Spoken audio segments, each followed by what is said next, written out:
अर्हन्तो भगवन्त इन्द्रमहिता सिद्धा च सिद्धिसिद्धा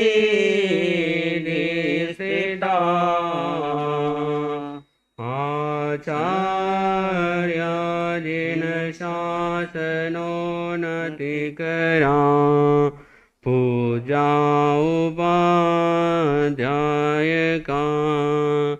श्री सिद्धान्त सुपाठका मुनिवरा रत्नत्रय राधिका पंचैते परमेष्टिनं प्रतिदिनं कुर्वन्तु नो मङ्गलम् पंचैते परमेष्टिनं प्रतिदिनं कुर्वन्तु नो मङ्गलम्। शासन प्रदेश मन भगवान महावीर स्वामी जी के पावन चरण कमलों में हृदय के अनंत अनंत आस्थाओं के साथ वंदन और नमन। परम पूज्य आचार्य भगवान के पावन चरण कमलों में हृदय के अनंत अनंत आस्थाओं के साथ वंदन और नमन। श्रमण संघीय प्रमुख मंत्री पूज्य गुरुदेव श्री श्री मुनि महासाब एवं मधुर गायक युवा मनीषी श्री शुभम मुनि जी महासाब के पावन चरण कमलों में हृदय के अनंत अनंत आस्थाओं के साथ वंदन और नमन।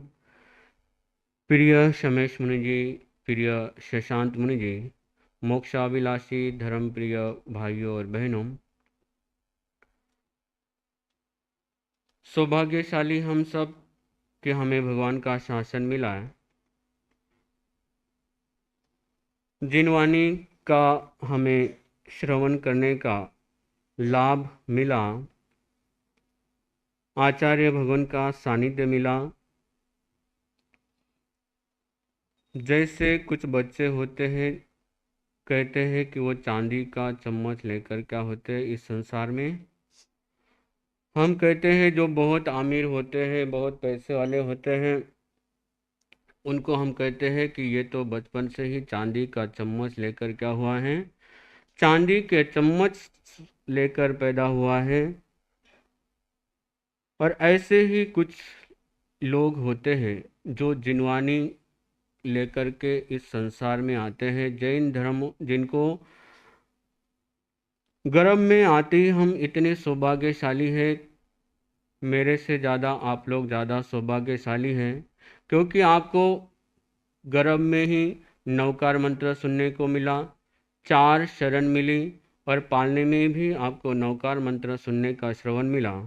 तो जो चांदी का चम्मच लेकर जन्म लेता है, हो सकता है वो इस संसार में भटक जाए, बिखर जाए, किंतु जो जिनवानी लेकर पैदा हुआ है, जिनवानी श्रवण करके पैदा हुआ है, जिसने नवकार मंत्र जन्म लेते ही जिसने श्रवण किया है, ऐसे लोग भी अगर भटक जाए तो यह हमारा दुर्भाग्य ही हो सकता है। तो जब तक हम जिनवानी के साथ जिने हैं, भगवान महावीर के साथ जुड़े हैं, गुरु भगवंतों के साथ जुड़े हैं, हमारे संस्कारों के साथ जुड़े हैं, तब तक हमारा कुछ भी नहीं बिगड़ सकता है। कहते हैं कि जैसे पत्थर अगर पहाड़ के साथ जुड़ा होता है तो वो तब तक सलामत रहता है, पत्ता पेड़ के साथ जुड़ा रहता है, वो तब तक ही सलामत रहता है, पहाड़ से बिछड़ा नहीं, उसके बाद उसकी कोई गति नहीं होती है। पत्ता पेड़ से बिछड़ने के बाद वो कहाँ जाकर रुकेगा, उसकी कोई गति नहीं होती है। वैसे ही अगर हम भी संस्कारों से बिछड़ गए, माता पिता से बिखर गए, फिर हमारी भी क्या गति होगी, दुर्गति होगी, उसको कह नहीं सकते हैं। तो आइए हम सभी बड़े सौभाग्यशाली हैं कि निरंतर 21 दिवसीय अनुष्ठान आचार्य भगवान के आशीर्वाद से समन संघीय प्रमुख मंत्री श्री श्री मुनि जी महाराज साहब के मार्गदर्शन में, शुभम मुनि जी महाराज साहब के मार्गदर्शन में हम निरंतर उत्तराधान सूत्रों को श्रवण कर रहे हैं। सौभाग्यशाली हैं यहाँ बैठे हुए भी और जो भी घर बैठे भी सुन रहे हैं। जिनवाने का पान कहीं पर भी सुनते हैं तो वो हमारे कल्याण के लिए है। अब तक हमने 26वां अध्ययन तक सुना है, आज है 27वां अध्ययन और 27वें अध्ययन का नाम है खलुंकीय। खलुंकीय इस शब्द का मतलब होता है, खलुंकीय का मतलब है दुष्ट बैल। अविनीत, दुर्बुद्धि, दुर्जन, अधम, इसके सब ये पर्यायवाची शब्द है। दुर्बुद्धि, दुर्जन, अधम, दुष्ट, स्वेच्छाचारी, ढीठ, विद्रोही, हठी, जिद्दी, बदतमीज, ऐसे जो भी खलुंकीय के साथ में कंपैरिजन किया है कि कैसा शिष्य भी अगर ऐसा जीवन में निकल जाए, जैसे कोई गाड़ीवान है, कोई किसान है और वो किसान सुबह निकला है, अपनी बैलगाड़ी लेकर के निकला है। बैलगाड़ी लेकर के निकलने के बाद जब उसका जो मालिक है, जो किसान है, बैलगाड़ी को लेकर के मार्ग के ऊपर चल रहा है और उसका जो बैल है वो कैसा है? दुष्ट है, ढीठ है, उदंड है, उच्छृंखल है और खराब प्रकृति का उसका बैल है। और वो किसान बड़ी मुश्किल से उसको लेकर के सुबह निकला है, मार्ग के ऊपर आता है। मार्ग के ऊपर आने के बाद वो क्या हो जाता है? वो जो दुष्ट बैल है खड़ा हो जाता है। खड़ा होने के बाद वो मालिक उसको पहले बड़े प्रेम से चलाता है, उसकी नहीं मानता है तो फिर चाबुक दिखाता है, चाबुक से भी नहीं मानता है, उसकी पूंछ मरोड़ता है। किंतु वो दुष्ट बैल ऐसा है कि वो मालिक की बात नहीं मानता है। वो दुष्ट बैल उस मार्ग से खड्डे की ओर लेकर के चला जाता है। खड्डे में लेकर के जाने के बाद उस किसान का चक्का भी टूट जाता है, उसका जो जूह होता है वो भी टूट जाता है। और ऐसे वो किसान क्या पाता है? अपने ही दुष्ट बैलों से दुख पाता है, अपने ही दुष्ट बैल से कष्ट पाता है, अपने ही दुष्ट बैल से वह दुखी होता है। ऐसे ही आगे कहते हैं कि किसी गुरु को अगर शिष्य दुष्ट मिल जाए, उदंड मिल जाए, अविनीत मिल जाए, दुर्बुद्धि मिल जाए या अधम मिल जाए, तो उस गुरु को भी वो क्या कर देते हैं? गुरु को भी वो दुखी कर देते हैं, परेशान कर देते हैं। तो ऐसे ही हम देखते हैं कि संसार में भी आप भी रहते हैं, हम लोग भी संसार में रहते हैं। तो ये जैसे किसी गुरु के शिष्य और शिष्याएं होते हैं और वो शिष्य शिष्याएं अगर अविनीत निकल जाए, उदंड निकल जाए, उच्छृंखल निकल जाए, तो गुरु को बड़ा कष्ट होता है, गुरु को बड़ा दुख होता है। पहले तो सोचता है, हर आदमी सोचता है कि संसार में है तो हमें शिष्य क्या देगा? शिष्य हमको सुख देगा, हमारे काम में कुछ हाथ बटाएगा, हमारा कुछ भार हल्का करेगा। किंतु अगर वही शिष्य उदंड निकल जाता है, उच्छृंखल निकल जाता है, तो वह फिर गुरु को बड़ा दुख देता है। और संसार में कम ही ऐसे सौभाग्यशाली गुरु होते हैं जो अपने शिष्य उनके क्या मिलते हैं? आज्ञाकारी निकलते हैं। क्या निकलते हैं? आज्ञाकारी निकलते हैं। गुरु के एक इशारे को क्या करते हैं? गुरु के एक इशारे को समझ जाते हैं, उसको शास्त्रों में इंगियागार संपन्न है। गुरु ने जो इशारा कर दिया, गुरु ने जो कह दिया, फिर हजारों काम छोड़ करके, कोई कितना भी महत्वपूर्ण काम कर रहा हो, वह उस काम को क्या कर देता है? वह उस काम को छोड़ देता है और छोड़ करके जो गुरु ने आज्ञा दी है उस काम को वो करता है। ऐसे समय में हुआ करते, इसलिए ज़्यादा तो भगवान महावीर ने ऐसे सूत्र में ऐसा कहा है, तो वह पांचवें आर्य को लक्ष्य में रखकर ही कहा है। किंतु ऐसा नहीं है कि ऐसे शिष्य भगवान के समय में भी ऐसे शिष्य थे। हम देखते हैं गौशालक भी क्या था, ऐसा ही भगवान ने तो उसको कभी अपना शिष्य माना ही नहीं, किंतु फिर भी वो 7 साल, कम से कम 7 साल वो भगवान महावीर के साथ में रहा।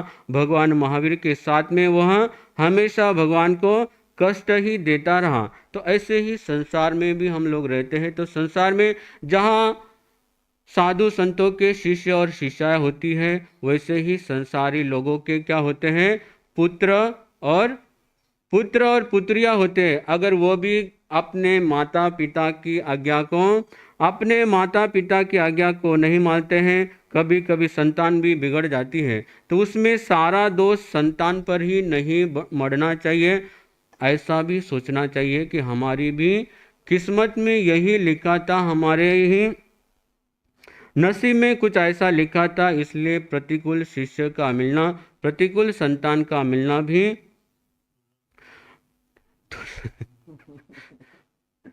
अनुकूल का मिलना दुर्लभ है, प्रतिकूल तो बहुत मिल जाते हैं। तो 4 लाइनों में हम इस जो खलुंग की अध्ययन बताया गया है, 4 लाइनों से हम इसका भावार्थ जानने का प्रयास करते हैं। गुरु विनय और नियम निष्ठा, शिष्य जो नहीं धारता, कलुंक साऊ दंड बन कर करता रहता धृष्टता। तज अपेक्षा शिष्य से फिर गुरु अकेला चल चले, आत्मा तीजन को उचित है, अपनी समाधि साध ले। आत्मा तीजन को उचित है, अपनी समाधि साध ले। गुरु विनय और नियम निष्ठा, शिष्य जो नहीं धारता, गुरु की विनय जो नहीं करता है, गुरु के प्रति उसकी निष्ठा नहीं है, गुरु के प्रति उसकी आस्था नहीं है। गुरु कहते हैं, गुरु के सामने ही गुरु को जवाब देता है। इससे बढ़कर और क्या दुख हो सकता है कि अगर कोई शिष्य है और वो गुरु के सामने ही गुरु को क्या देता है, गुरु के सामने ही गुरु को जवाब देता है। उस संतान जिनको हम क्या करते हैं, बड़े नाजों के साथ पालते हैं, पोसते हैं, बड़ा करते हैं, नई संतान नहीं होती है तो क्या है, मंदिर में जाते हैं, फिर मंदिर नहीं देखते हैं, मस्जिद नहीं देखते हैं, सोचते हैं कि जहाँ कोई कहता है कि भाई वहाँ पर जा, मुझे लाभ हुआ, तू भी वहाँ पर जा, वहाँ पर तेरे को क्या मिलेगा, वहाँ पर तेरे को भी संतान सुख मिलेगा। कितनी सारी कठिनाइयों को, परेशानियों को सहन करते हुए हम वहाँ पहुँचते हैं और कितनी ही मनौतियाँ मांगते हैं, पहाड़ चढ़ते हैं, उसके बाद हमको संतान होती है। और वही संतान जब उदंड निकल जाती है, वही संतान जब कहना नहीं मानती है, सामने जवाब देती है, और फिर वही संतान जब माँ बाप को बोलती है, वही शिष्य जब गुरु को बोलता है कि तुमने हमारे लिए किया ही क्या है, तब वह बाप सोचता है कि जो मैंने तेरे लिए किया है। हम देखते हैं कि ऐसे ऐसे बाप रहते हैं। दिवाली आ रही है, दिवाली आ रही है, दिवाली के अंतर्गत हम देखते हैं कि सब लोग नए कपड़े पहनते हैं, खाने को मिठाइयाँ खाते हैं। अमीर लोग रहते हैं, उनको तो कोई फर्क नहीं पड़ता है, उनके लिए तो रोज ही नए कपड़े हैं, रोज ही दिवाली है। लेकिन अंतर मन अगर खुश नहीं है तो वो दिवाली भी किसी काम की नहीं है। तो मैं मध्यम वर्ग की बात कर रहा हूँ कि लोग सोचते हैं कि दिवाली आती है तो दिवाली के अंतर्गत नए कपड़े पहनते हैं, नए मिठाइयाँ खाते हैं, किंतु उस बाप को पूछो जिस बाप क्या है, बड़ी मुश्किल से अपना गुजारा करता है और वो अपने संतान की सारी इच्छाएं पूरी करता है, अपनी संतान की सारी मनोकामनाएं पूरी करता है। जो वो खुद नहीं खाता है अपने संतान को खिलाता है, जो खुद नहीं अच्छे कपड़े नहीं पहनता है, ब्रांडेड कपड़े नहीं पहनता है, वो कपड़े वो अपने संतान को ला कर के देता है, और खुद वह अच्छे से अच्छी गाड़ी ला कर के देता है, अच्छे से अच्छे मोबाइल ला कर के देता है। और वही संतान जब उसका कहना नहीं मानती है, फिर अंदर ही अंदर वो बाप दुख करता रहता है, वह गुरु अंतर ही अंतर दुख पाता रहता है। तो आगे कहते हैं, खलुंक सा उदंड बनकर करता रहता जो दृष्टता, खलुंक बनकर वो उदंडता करता रहता, तद अपेक्षा शिष्य से फिर आगे कहते हैं तज अपेक्षा शिष्य से फिर हम संसार में किसी से अपेक्षा रखे ही नहीं। शास्त्र कहते हैं, भगवान कहते हैं कि हम संसार से में किसी से भी हमको अपेक्षा रखनी ही नहीं चाहिए जिससे हम अपेक्षा रखते हैं। और जब वो आपकी अपेक्षा उपेक्षा में बदल जाती है, फिर आपके अंतर मन में जो दुख होता है, जो कष्ट होता है, वो कष्ट असह्य होता रहता है। और वही कष्ट फिर हम घूट घूट कर क्या करते रहते हैं, घूट घूट कर सहते रहते हैं। तो हमें किसी से अपेक्षा नहीं रखनी चाहिए, वो गुरु को भी अपने शिष्य से अपेक्षा नहीं रखनी चाहिए। आगे कहते हैं आत्मार्थी जन को उचित है अपनी समाधि साध ले। आत्मार्थी को उचित है कि जो अपनी आत्मा की साधना में लगा हुआ है, जो अपनी आत्मा के हित में लगा हुआ है, वह फिर उन शिष्यों को छोड़ दे, उन शिष्यों को छोड़कर अपनी साधना में लीन हो जाए। ऐसे ही इस सूत्र के अंतर्गत, इस अध्ययन के अंतर्गत एक आचार्य का वर्णन है। आचार्य का नाम है गर्गाचार्य। गर्गाचार्य ये उनका गोत्र है और वह अपने गोत्र से ही क्या है, वह अपने गोत्र से ही प्रसिद्ध हुए हैं। गर्गाचार्य, गर्ग उनका गोत्र है और गर्ग नाम से ही वह प्रसिद्ध हो गए। जैसे हम देखते हैं गौतम स्वामी, उनका नाम क्या था, उनका प्रमुख नाम तो इंद्रभूति है, गोत्र उनका क्या था, गोत्र उनका गौतम है। तो वैसे ही ये गर्गाचार्य हुए हैं। तो ये जब गर्गाचार्य हुए हैं, आचार्य बने हैं संयम साधना के माध्यम से। आप समझ ले, ये गर्गाचार्य हिंदू थे, हिंदू से वह जैन बने, दीक्षा धारण की और दीक्षा धारण करने के बाद संयम साधना के द्वारा आगे से आगे पहुंचकर वो क्या मिला है उनको, आचार्य पद उनको मिला है, आचार्य बने हैं। आचार्य बनने के बाद सारी साधना करने के बाद उनके 500 शिष्य थे। कितने शिष्य थे, 500 उनके शिष्य थे, किंतु एक भी शिष्य उनका आज्ञाकारी नहीं था। क्या सोचा होगा उन्होंने कि अभी हम लोग एक शिष्य बनाने के लिए भी, सारे साधु संत एक शिष्य बनाने के लिए भी कितने पापड़ बेलने पड़ते हैं। और उनके क्या है, 500 शिष्य थे, किंतु 500 शिष्यों में एक भी शिष्य आज्ञाकारी नहीं था। आप सोच सकते हैं कि हमारा तो एक बेटा होता है, वो भी हमारी आज्ञा नहीं पालन करता है, तो हमें कितना दुख होता है। उनके 500 शिष्य थे, 500 शिष्यों में एक भी आज्ञाकारी नहीं था, सब उदंड थे, सब खलुंकीय बैल की उपमा दी है। जैसे बैल होता है जो मालिक की मानता नहीं है, वैसे ही उनके 500 शिष्य थे, 500 शिष्यों में एक भी उनका आज्ञाकारी नहीं था। कोई भी काम वो नहीं करते थे। आपस में लड़ाई करना, गुरु के सामने बोलना, गुरु का कहना नहीं मानना, गुरु कहे कुछ वो करे कुछ, गुरु कहे पूरब में जाना है वो कहे पश्चिम में जाना है। ऐसे शिष्य होंगे तो उस आचार्य की समाधि, उस गुरु की समाधि क्या होनी है। तो ऐसा करते करते उन्होंने उन 500 शिष्यों को संभाल करके कि एक ना एक दिन ऐसा आएगा, समय बदलेगा। वो सोचते रहे कि एक ना एक दिन ये भी क्या हो जाएंगे, बदल जाएंगे। लेकिन उन्होंने बड़ी कोशिश करी। वो गुरु कहते थे कि वो इतने उदंड शिष्य थे कि गुरु को वो गोचरी भी ला करके नहीं देते थे। गुरु बोलते थे कि गोचरी को जाओ, तो वो बोलते थे गुरु जी हम तो यहाँ पर किसी को जानते ही नहीं हैं, और जिस घर में जाएंगे वो भाई तो हमको जाने को नहीं, और आपको तो यहाँ पर क्या करते हैं, यहाँ पर तो आपको सभी जानते हैं। तो ऐसा करो, आप ही जाकर के क्या करो, आप ही जाकर के गोचरी करो।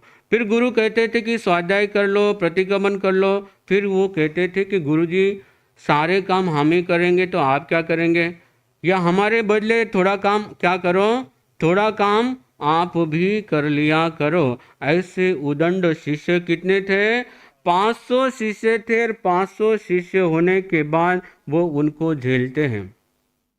जब शिष्य उदंड हो जाता है तो फिर गुरु को उनको क्या करना पड़ता है, झेलना पड़ता है। तो ऐसे 500 शिष्यों को वो झेलते रहे, बहुत समझाते रहे, लेकिन शिष्य ऐसे थे कि वह गुरु को कुछ समझते ही नहीं थे, और अंत में ऐसा हुआ कि वो 500 शिष्यों को छोड़कर गुरु ने सोच लिया कि अब क्या है, उन्होंने 500 शिष्यों को छोड़कर वो क्या किया है कि ये मेरे असामाधि का कारण बन रहे। क्या बन रहे हैं?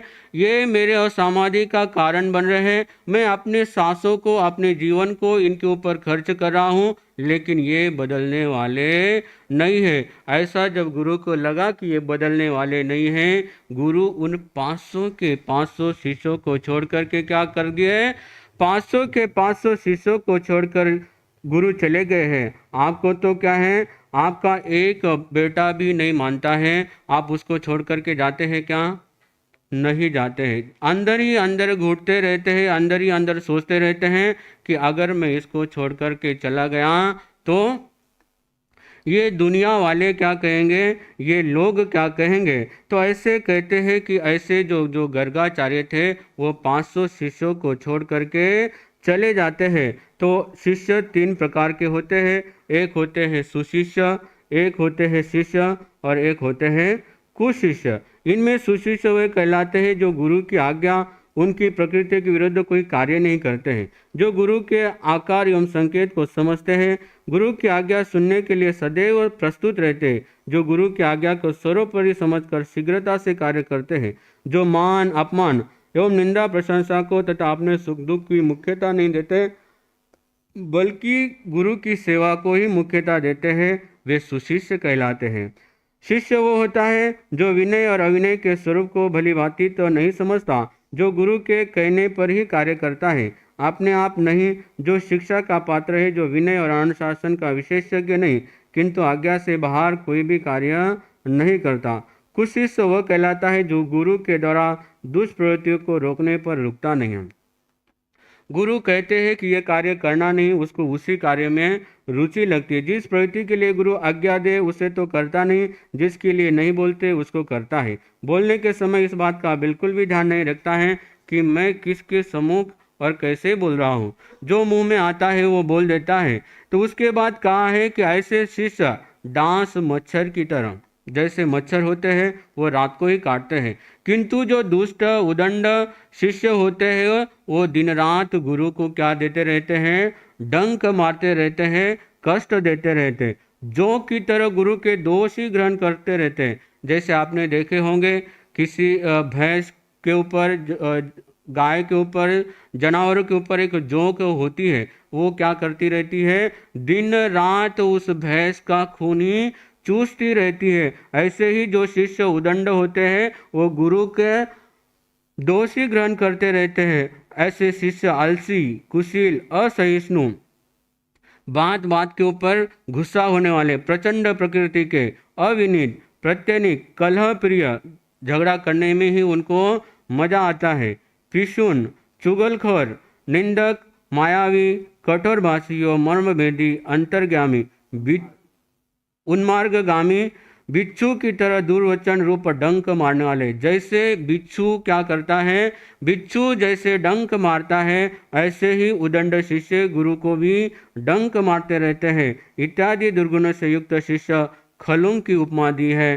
उपमित किए जाते हैं इनमें से सुशिष्य सम्यक दृष्टि आराधक होते हैं, शिष्य परित संसारी होते हैं, भविष्य में सुधरने वाले भी होते हैं, किंतु कुशिष्य, जो कुशिष्य है, गुरु को दुखी कर दिया है, गुरु को परेशान कर दिया है, ऐसे मिथ्या दृष्टि, अनंत संसारी और दुर्लभ बोधि होते हैं। वो आराधक नहीं विराधक होते हैं, और ऐसे शिष्य सिर्फ नाम के शिष्य होते हैं और वो गुरु को दुखी कर देते हैं। तो ऐसे ये गर्गाचार्य का यहाँ पर वर्णन दिया गया है। गर्गाचार्य किस तीर्थंकर के शासन में हुए हैं इसका कोई स्पष्ट उल्लेख नहीं मिलता है। इस संदर्भ में इतना ही आवश्यक कहा जा सकता है कि उनका उपस्थिति काल भगवान महावीर स्वामी जी से पहले हुआ है।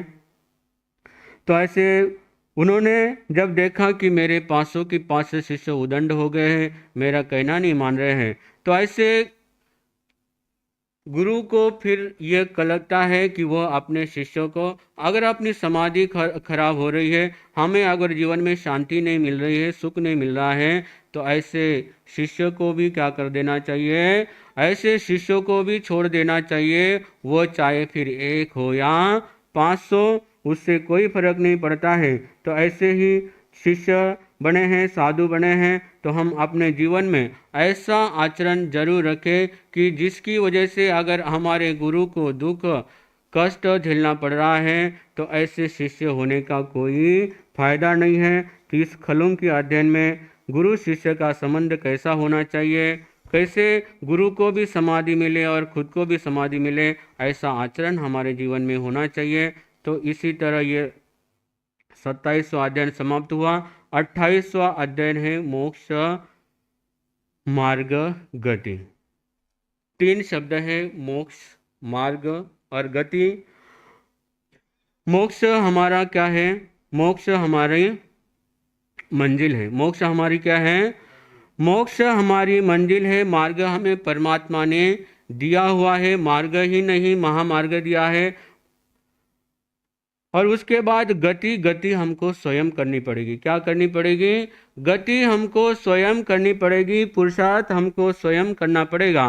तो ऐसे मोक्ष मार्ग गति, मोक्ष जाने के 4 मार्ग परमात्मा ने बताए। कौन कौन से हैं, सम्यक ज्ञान, सम्यक दर्शन, सम्यक चारित्र और सम्यक तप।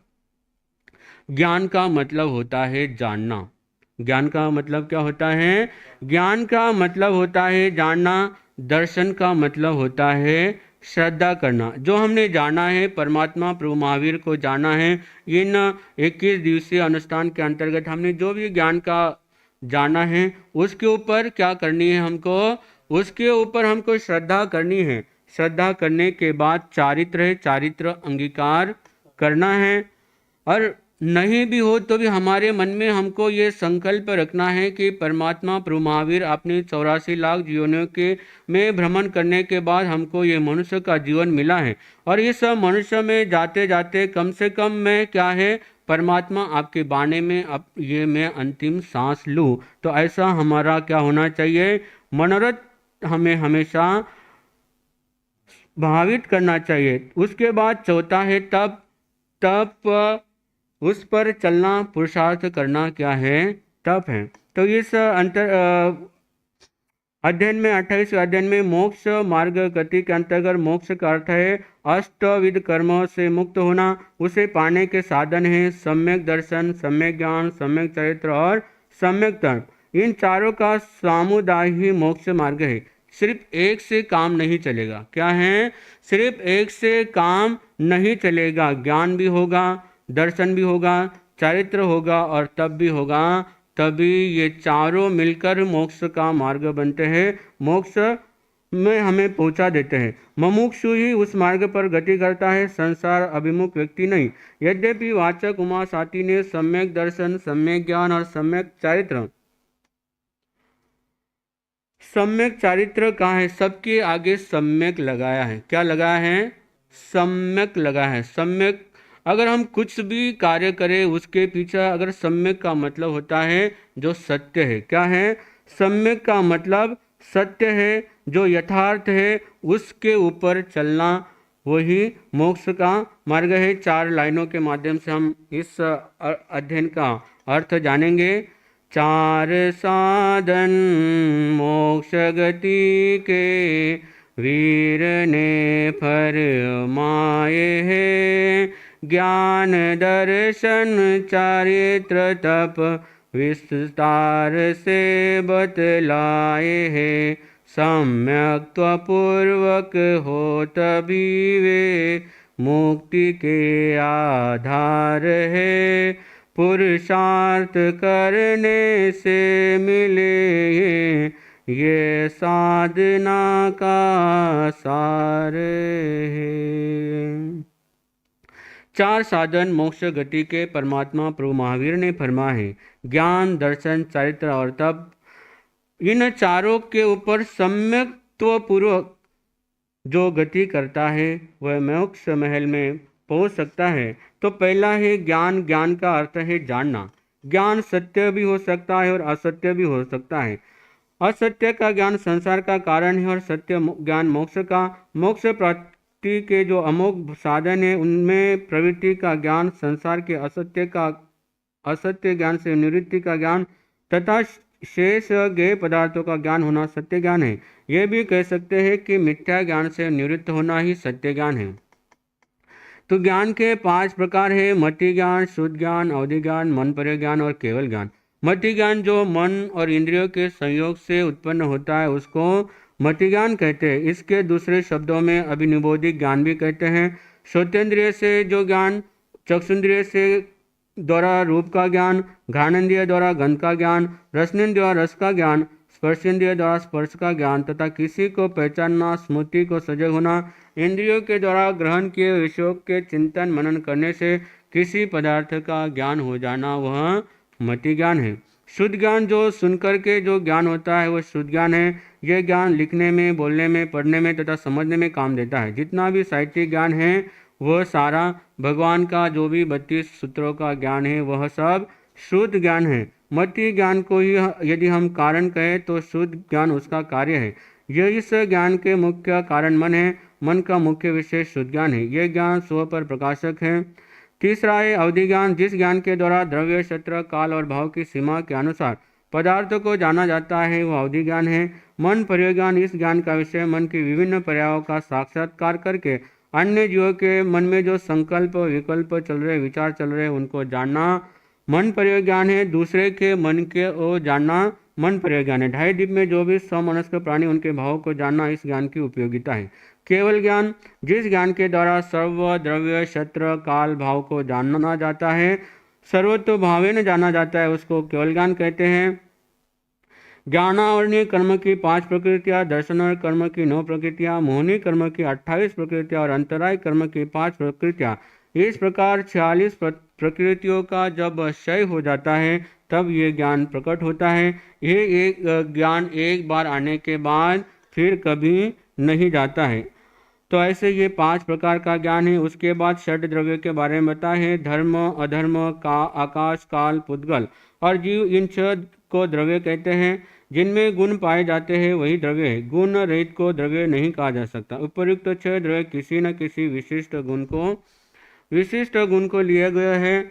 धर्म द्रव्य वह कहलाता है जो जीव और पुद्गल की गति में सहायक हो। जैसे मछली की गति में पानी सहायक होता है उसको धर्म द्रव्य कहते हैं। अधर्म द्रव्य का गुण है गतिमान। जीव और पुद्गल की अवस्थिति वैसे ही सहायक होना जैसे क्लांत पतित की अवस्थिति के लिए छाया का दृष्टांत दिया है। आकाश जो द्रव्य को अपने स्थान देता है अथवा जो सभी द्रव्यों को स्थान देने का काम आकाश करता है, अवगाना देने का काम। काल द्रव्य का काम है गुण को वर्तना, जो पर्यायों को बदलता रहते हैं, नए को पुराना करे, पुराने को नष्ट करे, वस्तु को जीर्ण शीर्ण काल द्रव्य करता है। जीव ज्ञान, दर्शन, चारित्र, तप, सुख, दुख, वीर्य, उपयोग ये सब जीव के लक्षण हैं। इन्हीं गुणों से जीव की पहचान होती है। पुद्गल वर्ण, गंध, रस और स्पर्श ये पुद्गल के गुण हैं। शब्द, प्रकाश, अंधकार, छाया, आतप, उद्योत, प्रभा, एकत्व, पृथकत्व, संख्या, संस्थान, सहयोग, वियोग आदि पुद्गल की पर्याय है। आगे है दर्शन। ज्ञान हो गया। अब दर्शन से ज्ञान से पदार्थों को यथातथ्य जाना जाता है। जाने हुए तत्वों की सत्ता में श्रद्धा करना सम्यक दर्शन है। तत्व 9 है: जीव, अजीव, पुण्य, पाप, आश्रय, संवर, निर्जरा और मोक्ष। इन तत्वों पर जो अंतःकरण से श्रद्धा की जाती है वही सम्यक तो है। फिर ये सम्यक तो भी निसर्ग रुचि बताई है। जैसे भव्य आत्मा सम्यक तो के अभिमुख होता है तब परोपदेश के बिना केवल अपने जात्मी शरण आदि द्वारा स्फूर्ति व यथार्थ ज्ञान से नौ तत्वों को जानता है, उसमें श्रद्धा एवं प्रतीति करता है। संवर और निर्जरा तत्व में विशेष रुचि रखता है, उसे निसर्ग रुचि कहते हैं। जैसे हम देखते हैं छोटे छोटे बच्चे होते हैं, उनको खेलने में 2-2, 3-3 घंटे खेलते हैं तभी वो थकते नहीं हैं। और किंतु उनको क्या है, उनको आप किताब दे दो, आधे घंटे में उनको क्या आने लग जाएगी, आधे घंटे में उनको नींद आने जाएगी। तो इसमें क्या है कि रुचि, हमारी रुचि किस में है। जैसे कोई बहनें रहती है सामयिक करती हैं तो उनको सामयिक में कई बार नींद आ जाती है, लेकिन संसार के कामों में उनको नींद नहीं आती है। तो ये निसर्ग रुचि, हमारी रुचि किस में है। उसके बाद आता है उपदेश रुचि। जैसे जिनेंद्र भगवान के वचनों में रुचि होना, उनके प्रवचनों में रुचि होना, जो परमात्मा ने उपदेश दिया है उसमें रुचि होना, ये उपदेश रुचि। आज्ञा रुचि, जो भी परमात्मा ने आज्ञा दी है उनकी आज्ञाओं का पालन करना, यह आज्ञा रुचि है। सूत्र रुचि, जो भगवान ने शास्त्र बताए है, 32 आगम हमारे सामने हैं और उनको सुनना, गुरु मुख से सुनना या खुद भी पढ़ना, यह सूत्र रुचि है। बीज रुचि, पानी में डाले हुए तेल की बूंद की तरह एक पद से अनेक पदों में से एक तत्व से अनेक तत्वों में जो सम्यक तो फैलता है उसे बीज रुचि कहते हैं। जैसे हमारे थोकड़े वगैरह आते हैं, एक एक थोकड़े के अंदर जब हम उसका विस्तार करते चले जाते हैं तो वो बीज रूप में होते हैं और उनका विस्तार वृक्ष की तरह होता है, तो वो बीज रुचि।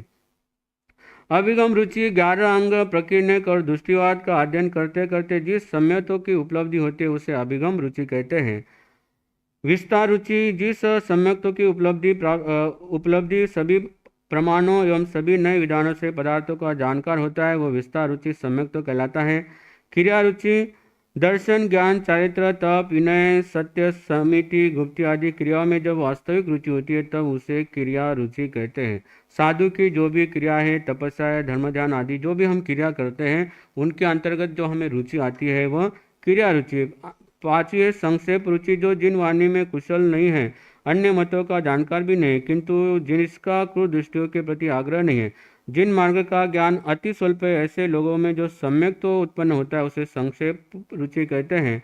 धर्म रुचि, केवली भाषी धर्म अथवा श्रुत धर्म, चैत्य धर्म अथवा धर्मास्तिका, इनमें रुचि रखते हुए जो सम्यक तो उत्पन्न होता है उसे धर्म रुचि कहते हैं।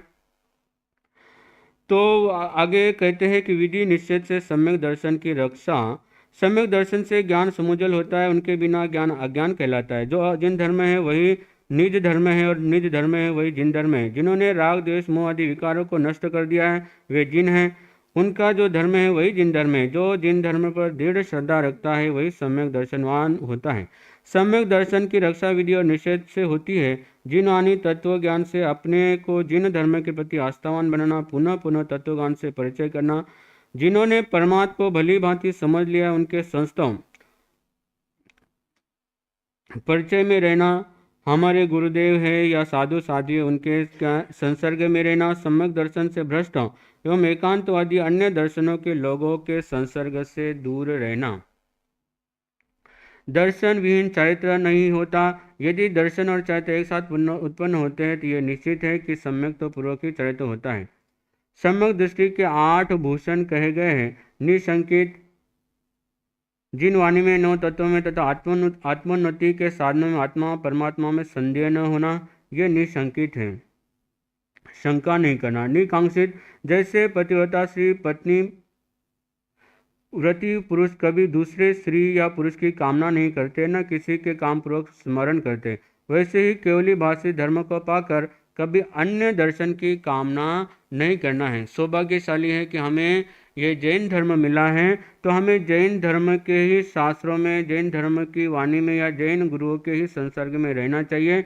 और अन्य क्या है, दूर के ढोल सुहावने नजर आते हैं, दूसरे लोग बड़े अच्छे लगेंगे, आपको लुभाएंगे, किंतु जब आप उनके भीतर जाएंगे तो आपको लगेगा कि ये ढोल तो सिर्फ अंतर से पोल है। तो ऐसे लोगों से दूर रहना निकांक्षित है। निर्विध चिकित्सा, धर्म के फल में संदेह न करना। इतने लंबे काल तक तप की आराधना करने पर भी मुझे अभी कोई फल नहीं मिला। हम धर्म साधना करते, आराधना करते हैं, त्याग और तपस्या करते हैं, तो कभी भी ये नहीं सोचना कि हमें इसका फल भी मिले। जब भी फल मिलना होगा आपको अवश्य ही मिल जाएगा, आपके चाहने से होने वाला नहीं। अमूढ़ दृष्टि, विभिन्न दर्शनों की युक्तियों से मिथ्या दृष्टियों के आडंबरों को देखकर या सुनकर श्रद्धा से विचलित न होना। पाखंडियों के चमत्कारिक वृद्धि देखकर सुनकर सम्यक दर्शन से डावाडोल न होना। देव गुरु धर्म के प्रति दृढ़ आस्था रखना। उपबृहना, निष्काम भाव से संयम, तप, सेवा, विनय, भक्ति, प्रवचन, प्रवना, दान, शुभ कार्य करने वालों को प्रोत्साहन देना। स्थिरीकरण, धर्म से फिसलते हुए साधक को कदाचित आपको लगे कि हमारे आस पड़ोस में हमारा कोई जैन बंधु बांधव है और वो जो दूसरे धर्म में जा रहा है तो उसको अपने धर्म में स्थिर करना स्थिरीकरण कहलाता है। वत्सलता, अपने सहधर्मी को देखकर प्रीतिपूर्वक व्यवहार करना। जो भी हमारे आसपास जो लोग हमारे ही समाज के हैं उनके प्रति प्रीति रखना, प्रेम रखना, ये वत्सलता है। प्रभावना दान, तप, विद्या और चमत्कारी कविता आदि अनेक उपाय से दूसरे धर्मों को प्रभावित करना प्रभावना है। तो ये सभी सम्यक दृष्टि के 8 यहाँ पर भूषण बताए गए हैं। उसके बाद आगे आता है चारित्र मार्ग। ज्ञान हो गया, दर्शन हो गया, तीसरा है चारित्र। मोक्ष मार्ग का तीसरा अंग है चारित्र। कर्म संचय को रिक्त करने वाले गुणे को चारित्र कहते हैं। मोहनीय चारित्र मोहनीय कर्म के क्षय से, उपशम से और क्षयशम जितना प्रमाण होगा उतना ही चारित्र हमारा शुद्ध होता है। तो चारित्र 5 प्रकार के हैं। 25 बोल में आपने 25वां बोल अगर पढ़ा है तो उसके अंतर्गत हमने पढ़ा है कि चारित्र 5 प्रकार का होता है। पहला है सामयिक, जो आप सभी यहाँ पर सामयिक कर रहे हैं। साधु संतों की भी जो कहलाती है वो सामयिक होती है। तो ऐसे सामयिक चारित्र, छेदोपस्थानीय चारित्र, परिहार विशुद्धि चारित्र, सूक्ष्म संप्राय चारित्र और यथाख्या चारित्र, ऐसे 5 चारित्र हैं।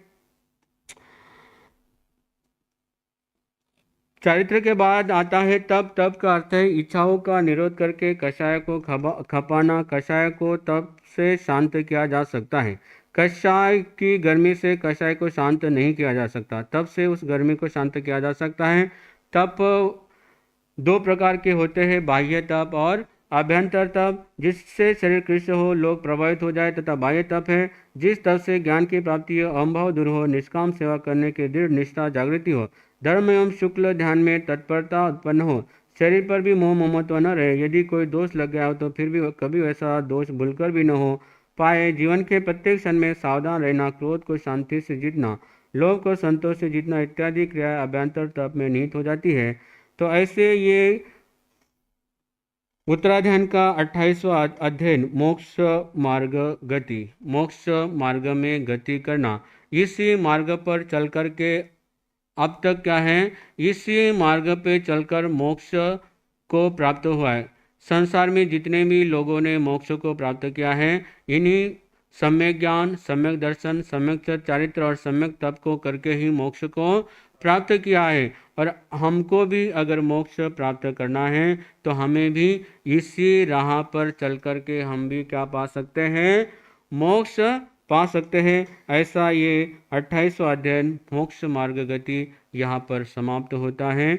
आगमे तिहे पणते तंजहा सुतागम्य अथागम्य तद्वयागम्य। शुद्ध ज्ञान के विषय में जे को अतिचार लगा हो तो मैं आलम जम वैदम मच्चा मिलयम हिनकरम मचकरम वयाहीनम विनयहीनम जोगहीनम घोषहीनम सुट्ठु दिनम दुट्ठु परिचय अकाले को सजाओ नो को सजाओ सजाइए सजाइयम सजाइए न सजाइयम भणता गुणता विचारता ज्ञान ज्ञानवंत की आशा तना की हो जो में देवस्य यार को तस्समिच्छामि दुक्कडम तस्समिच्छामि दुक्कडम तस्समिच्छामि दुक्कडम। आप सभी सुन रहे थे श्री शमित मुनि जी महाराज साहब